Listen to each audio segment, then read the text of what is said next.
जब पद्मनाथ मंदिर के 7वें दरवाजे पर नासा के वैज्ञानिकों को जो मिला उसे देखकर आपके भी रोंगटे खड़े हो जाएंगे।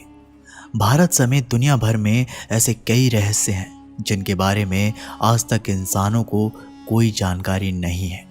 विज्ञान चाहे कितनी भी उन्नति कर ले, लेकिन ऐसी कई पहेलियां हैं जिन्हें साइंस आज भी सुलझा नहीं पाया है। आज हम आपको ऐसे मंदिर के बारे में बताने वाले हैं जिसके अंदर आज भी अरबों के सोने चांदी, हीरे जवाहरात और भी कितना सारा खजाना छुपा हुआ है। उसका पता लगाने के लिए भारत के उच्चतम न्यायालय में अर्जी दी गई थी और काफ़ी मेहनत के बाद कपाट भी खोले गए। लेकिन वैज्ञानिकों की टीम के साथ जो चमत्कार हुआ उसे देखकर आपके रोंगटे खड़े हो जाएंगे। कहते हैं स्वयं नागलोक के नाग इस मंदिर के खजाने की रक्षा करते हैं। हम बात कर रहे हैं दक्षिण भारत के तिरुवनंतपुरम में स्थित पद्मनाभ मंदिर के बारे में। ये मंदिर अपने अंदर कई रहस्य छुपाए बैठा है। कहते हैं यहाँ तकरीबन 7 तहखाने मौजूद हैं और जिसमें 7वें तहखाने में जो खजाना है उसकी रक्षा नागलोक के नाग, पौराणिक पिशाच और अन्य कई अलौकिक देवता करते हैं। जिस भी इंसान ने 7वें दरवाजे को खोलने की कोशिश करी, या तो गुप्त तरीके से वह गायब हो गया और या अचानक से उसकी मौत हो गई। बात है सन 1930 की, जब लुटेरों का एक गिरोह पद्मनाथ मंदिर में करोड़ों का खजाना लूटने आया। उन्होंने जब 7वें दरवाजे को खोलना चाहा तो अचानक से कुछ भयंकर नाग उसके पीछे पड़ गए।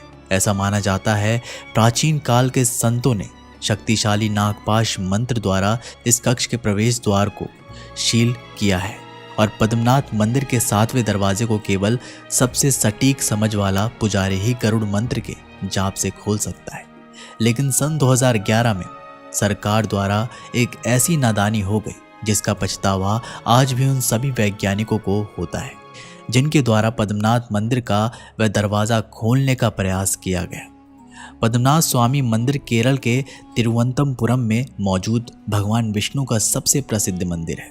इस मंदिर के गर्भगृह में भगवान विष्णु के विशाल मूर्ति विराजमान है, जिसे देखने के लिए रोजाना हजारों भक्त दूर दूर से आते हैं। इस प्रतिमा में भगवान विष्णु शेषनाग पर शयन मुद्रा में विराजमान है। मान्यता है कि तिरुवनंतपुरम नाम भगवान के अनंत नामक नाग के नाम के ऊपर रखा गया है। यहाँ पर भगवान विष्णु की विश्राम अवस्था में प्रतिमा हमें दिखाई देती है। लेकिन आपके मन में एक सवाल आ रहा होगा कि आखिर इस मंदिर का निर्माण किसने कराया और आखिर इस मंदिर में जो करोड़ों का खजाना है वह किसकी अमानत है। मंदिर का निर्माण राजा मार्तंड ने करवाया था। भगवान विष्णु को समर्पित पद्मनाथ मंदिर को बाद में त्रावणकोण के राजाओं ने बनवाया, जिसका जिक्र 9वीं शताब्दी के ग्रंथों में भी मिलता है। और इसके बाद इस शाही परिवार ने खुद को भगवान पद्मनाथ को ही समर्पित कर दिया। अपना जितना भी खजाना था उन्होंने इस मंदिर के 7वें तहखाने में छुपा दिया। इस मंदिर के गर्भ के नीचे हमें 7 तहखाने मिलते हैं, जिसमें 6 तहखानों के दरवाजे पर तो ताला लगा हुआ है, लेकिन 7वें तहखाने के दरवाजे पर कोई ताला नहीं है। बस नाग के 2 निशान हमें वहां दिखाई देते हैं और कहते हैं किसी ने भी इस दरवाजे को खोलना चाहा तो उसी समय नागों द्वारा उसकी मृत्यु हो जाएगी। जब इस शाही परिवार ने अपना सारा खजाना पद्मनाथ मंदिर को दे दिया, कई लुटेरों की नज़र इस मंदिर पर पड़ी, लेकिन आज तक जिसने भी इस दरवाजे को खोलने का प्रयास किया या तो वह रहस्यमय रूप से गायब हो गए या कुछ ही दिनों बाद उसकी मृत्यु हो गई। सन 2011 में सरकार द्वारा भी एक ऐसा ही कदम उठाया गया। एक सेवानिवृत्त IPS अधिकारी सुंदर राजन ने मंदिर के खजाने की जांच करने की मांग सुप्रीम कोर्ट में दायर करी। इसके बाद सुप्रीम कोर्ट ने भी खजाने के बारे में पता लगाने के लिए 7 सदस्य कमेटी का गठन किया। तिरुवनंतपुरम के लोगों का यही कहना था कि सरकार द्वारा भूलकर भी अगर उस दरवाजे को खोल दिया गया तो सभी लोगों के लिए मुसीबत का पहाड़ टूटेगा। लेकिन सुप्रीम कोर्ट ने उन दरवाजे को खोलने के आदेश पारित कर दिए, जिसके बाद एक कमेटी का गठन हुआ जिसमें कई सारे वैज्ञानिक भी थे और कई सारे IPS अधिकारी भी थे। जब वे पद्मनाथ मंदिर के गर्भगृह के नीचे गए तो वहां एक एक करके उन्होंने 7 दरवाजे दिखाई दिए। जब उन्होंने पहला दरवाज़ा खोला, अंदर का नज़ारा देखकर उन सभी वैज्ञानिकों के रोंगटे खड़े हो गए। क्योंकि अंदर कई सारे कीमती रत्न और कई हीरे जवाहरात मौजूद थे। जिसके बाद एक एक करके वैज्ञानिकों द्वारा 6 दरवाजे खोल दिए गए जिनके ऊपर ताला लगा हुआ था और अंदर से कई करोड़ों की संपत्ति उन्हें प्राप्त हुई। इन 6 तहखानों के अंदर कीमती रत्न पत्थरों के साथ साथ 1 लाख करोड़ रुपए की कीमती धातुएं वैज्ञानिकों को प्राप्त हुई। लेकिन अब इंतजार था उस 7वें दरवाजे का, क्योंकि सभी को यही आशा थी कि जब 6 तहखानों में इतना खजाना मिल सकता है तो 7वें तहखाने में ऐसा क्या होगा। लेकिन चौंकाने वाली बात ये थी कि उस तहखाने के दरवाजे पर कोई ताला नहीं लगा हुआ था। इस बात से सभी लोग डरे हुए थे, क्योंकि लोगों का यही कहना था कि आज तक जिसने भी इस तहखाने को खोलना चाहा वह जिंदा नहीं बच पाया। वैज्ञानिकों के मन में जानने की इच्छा थी, ऐसा क्या है 7वें दरवाजे में, या तो अपार सोना या कोई खतरनाक हथियार। लेकिन जब वैज्ञानिकों द्वारा इस 7वें दरवाजे को खोलने का प्रयास किया गया तो ताला ना होने के बावजूद भी 10 जने मिलकर भी इसे नहीं खोल पाए। जब वैज्ञानिकों ने उस दरवाजे पर कान लगाकर सुना तो अंदर से पानी बहने की आवाज़ आ रही थी। कुछ लोगों का ऐसा भी कहना है कि इस दरवाजे का दूसरा रास्ता अरब सागर की खाड़ी में खुलता है। जब लाख कोशिश करने के बावजूद भी वैज्ञानिक इस दरवाजे को नहीं खोल पाए तो वैज्ञानिकों ने भी शास्त्र का सहारा लेना पड़ा। उन्होंने काफ़ी मुख्य पुजारी की व्यवस्था करी जिसे बहुत अच्छी तरह से गरुड़ मंत्र आता हो, क्योंकि इस दरवाजे को केवल वही खोल सकता था जो कि एक सटीक पुजारी हो जिसने गरुड़ मंत्र के ऊपर सिद्धि प्राप्त कर रखी हो। जब उस पुजारी ने दरवाजे के सामने गरुड़ मंत्र का जाप करना शुरू किया तो मंदिर में अचानक ही बहुत जोर से कंपन होने लगा। इस कंपन से सभी लोग बहुत ज़्यादा डर गए और गरुड़ मंत्र को बीच में रोकने के कारण उस पुजारी की दिल का दौरा पड़ने से उसी समय मौत हो गई। यह नज़ारा देखकर वहाँ सभी वैज्ञानिकों के रोंगटे खड़े हो गए।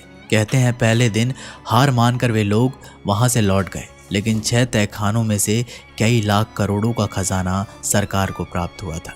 लेकिन 1 से 2 दिन के बाद वो खबर आई जिसे सुनकर आपके भी रोंगटे खड़े हो जाएंगे। वो कमेटी जो दरवाजे को खोलने का प्रयास कर रही थी, उस कमेटी के 2 सदस्यों की अकारण ही मौत हो गई और एक एक करके सभी के जीवन में तरह तरह की मुसीबतें आने लगे। तब पद्मनाथ मंदिर के पुजारी ने सरकार को ये सख्त आदेश दिए कि अगर आइंदा इस 7वें दरवाजे को खोलने का प्रयास किया तो इसी तरह हमारे मुसीबतें बढ़ती रहेगी। तो सरकार को भी पद्मनाथ मंदिर के सामने अपने घुटने टेकने पड़ गए और उसके बाद ये निर्णय लिया गया कि उस 7वें दरवाजे को आज के बाद कोई भी नहीं खोलेगा, क्योंकि आज तक जिसने भी उस दरवाजे को खोलना चाहा उसे किसी ना किसी प्रकार की अनहोनी का सामना करना पड़ा। आईपीएस अधिकारी सुंदर राजन, जिन्होंने पद्मनाथ मंदिर का खजाना खुलवाने के लिए सुप्रीम कोर्ट में याचिका दायर करी थी, कहते हैं इस कमेटी के गठन के बाद उनका स्वास्थ्य बहुत ज़्यादा खराब होने लगा और अचानक ही उनकी भी मृत्यु हो गई। इस घटना के बाद मंदिर प्रशासन ने एक बहुत भयंकर चेतावनी करी, यदि किसी ने भी उस अंतिम कक्ष को खोलने की कोशिश करी तो अंजाम सच में बहुत बुरा होगा। तिरुवनंतपुरम नाम एक नाग के ऊपर पड़ा है और वही नाग आज भी इस खजाने की रक्षा करता है। आखिर कैसा है पद्मनाभ स्वामी का मंदिर? मंदिर में एक स्वर्ण स्तंभ भी बना हुआ है जो मंदिर की खूबसूरती में इजाफा करता है। मंदिर की गलियारों में अनेकों स्तंभ बनाए गए हैं जिनके ऊपर सुंदर नक्काशी की गई है जो इस मंदिर की भव्यता में 4 चांद लगाते हैं। अगर आपको इस मंदिर में प्रवेश करना है तो पुरुषों को धोती और महिलाओं को साड़ी पहनना अनिवार्य होता है। भगवान विष्णु को समर्पित इस मंदिर में भगवान की इतनी बड़ी मूर्ति है कि उनके दर्शन मंदिर में बने 3 दरवाजों से ही किया जा सकता है। पहले द्वार से आपको भगवान का सर दिखाई देता है। केंद्र के द्वार से भक्त भगवान की नाभि से खिलते कमल को देख सकते हैं और तीसरे द्वार से उनके चरण को देखा जा सकता है। अब दोस्तों, आपका मन में प्रश्न आ रहा होगा, क्या पद्मनाथ मंदिर का ये दरवाज़ा कोई नहीं खोल सकता? तो इसका जवाब जानकर आपके भी रोंगटे खड़े हो जाएंगे। पद्मनाथ मंदिर के 7वें द्वार को खोलने एवं उसके खजाने को खोलने की बात होती है तो अचानक से भय का माहौल बन जाता है और अनहोनी की कहानी सबके सामने आने लगती है, क्योंकि मंदिर के 7वें द्वार पर कोई ताला नहीं है और ना ही कोई कुंडी है। यहाँ जो सांपों के प्रतिबिंब है और वही नाग देवता आज भी इस मंदिर की रक्षा करते हैं। लेकिन दोस्तों ऐसा कहते हैं 16वीं शताब्दी के एक सिद्ध पुरुष, योगी या फिर कोई तपस्वी द्वारा इस दिव्य दरवाजे को खोला जा सकता है। वह सिद्ध पुरुष आकर जब इस दरवाजे के पास गरुड़ मंत्र का जाप करेगा तो उसके द्वारा ये गेट अपने आप खुल जाएगा। लेकिन अगर उच्चारण जरा सा भी गलत हुआ तो दिल का दौरा पड़ने से या अन्य किसी कारण से उसकी मृत्यु भी हो सकती है। तो दोस्तों, पद्मनाथ मंदिर के रहस्य के बारे में क्या आप आज से पहले जानते थे, या आपको कोई भी बात अच्छी लगी हो तो नीचे कमेंट बॉक्स में ज़रूर बताइएगा। मिलते हैं दोस्तों आप लोगों से एक नई वीडियो के माध्यम से। तब तक के लिए अपना ख्याल रखिएगा। बहुत बहुत धन्यवाद।